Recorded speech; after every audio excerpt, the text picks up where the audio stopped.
तर जय महाराष्ट्र मित्रांनो, स्वागत आहे तुमचं एका नवीन व्हिडिओमध्ये। तुमचा भाऊ घेऊन आला आहे आता तुमच्यासाठी एक नवीन व्हिडिओ। तर तुम्हाला आता काही पॉईंट सांगतो, त्या पॉईंटवर आपण अटून राहायचं। मनी मॅनेजमेंटबद्दलचं सांगतो तुम्हाला। आता पहिला विषय असा आहे मित्रांनो, ज्या टायमाला आपण मार्केटमध्ये ट्रेड घेतो आहे, मार्केटमध्ये ट्रेड घेताय ना, त्यावेळेस जर आपला लॉस झाला तर आपण सेकंड स्टेप आहे ना, त्या अमाऊंटची डबल घ्यायची। असं नाही की आपण एक ट्रेड घेतला 100चा, आपण 300-400 लावतो दुसऱ्या ट्रेडला, ते नाही मित्रांनो। कारण की ते जर घेसाल ना तुम्ही, तुमचं अकाउंट लगेच शून्य होऊ शकतं। त्याच्यामुळे तुम्ही कसं आहे, पहिला जर 100चा ट्रेड घेतला तर दुसरी सेकंड स्टेप आहे 200चा, जर 200 पण हरलं तर तिसरा 400चा। कारण की असं जर मनी मॅनेजमेंट फॉलो करताल ना मित्रांनो, तेव्हा तुम्ही आता प्रॉफिटेबल होऊ शकता, अशी गंमत आहे। तर मित्रांनो, रूल नंबर 2 असा आहे, जर तुम्ही 10,000 रुपये कॅपिटल आणत असाल तर तुमची पहिली स्टेप 200 रुपये असावी, पहिली स्टेप 200 रुपये असावी, और दुसरी स्टेप 400 रुपये आणि तिसरी स्टेप 800 रुपये मॅक्झिमम। तुमच्या मित्रांनो, जर तुम्ही नवीन ट्रेडर असाल तर तुम्हाला 3 स्टेप मॅक्झिमम 3 स्टेप लोक तुम्ही गेले पाहिजे।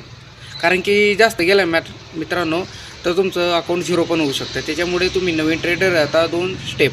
आणि तुमचं मित्रांनो अशी गंमत आहे, तुम्हाला मार्केटचा एक ब्रह्मास्त्र सांगतो, सपोर्ट अँड रेजिस्टन्स, त्याच्यावर आपण तो व्हिडिओ तयारच करणार आहे। पण आता तुम्ही सध्या तुम्हाला बेसिकपासून आता शिकाडतो आहे धीरे धीरे, तर ते तुम्ही त्याची प्रॅक्टिस करा। काय तर आपला जर तुम्ही आपला पहिला व्हिडिओ नाही बघितला असेल तर तुम्ही यूट्यूबवर जाऊन आपला पहिला व्हिडिओ बघू शकता।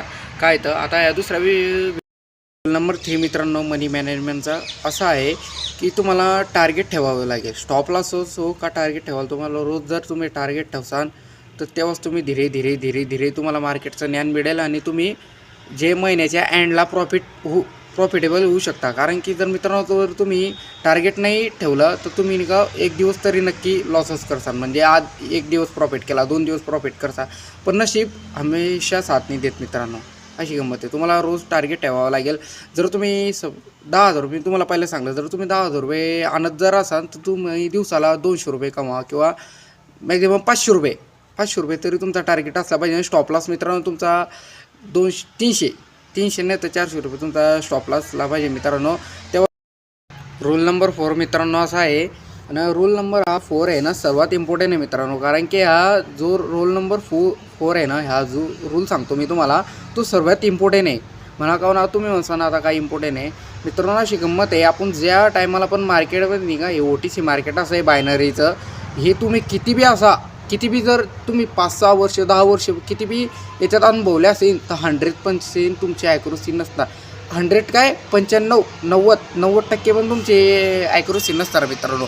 कारण की OTC मार्केट इतकं एरॉर देतं ना कॅन्डल, त्याच्यामुळे आपल्याला लॉसेस तर होतोच। गंमत आहे, मनी मॅनेजमेंटमुळे पोरं खूप डायरेक्ट प्रॉफिटेबल होता। आणि मित्रांनो, जे तुम्हाला रूल सांगितलं आहे ना, ते फॉलो करा नक्की, तुम्ही एक दिवस प्रॉफिटेबल होसाल। आता पुढचा व्हिडिओ आपण आता प्रॅक्टिकली डायरेक्ट मार्केटमध्ये तुम्हाला समजावणार आहे, काय सपोर्ट रेजिस्टन्सबद्दल आता व्हिडिओ बनवणार आहे। आणि मागील व्हिडिओ बघू शकता तुम्ही, ट्रेडिंग सायकॉलॉजीबद्दल काय सांगितलं आहे तर कोणाला काही शंका असेल तर मित्रांनो कमेंट बॉक्समध्ये कळवू शकता। आणि आपल्या डिस्क्रिप्शन लिंकमध्ये आपण व्हॉट्सअप नंबर दिला आहे, त्याच्यावर तुम्ही मेसेज करून पूर्ण विषय माहिती करू शकता।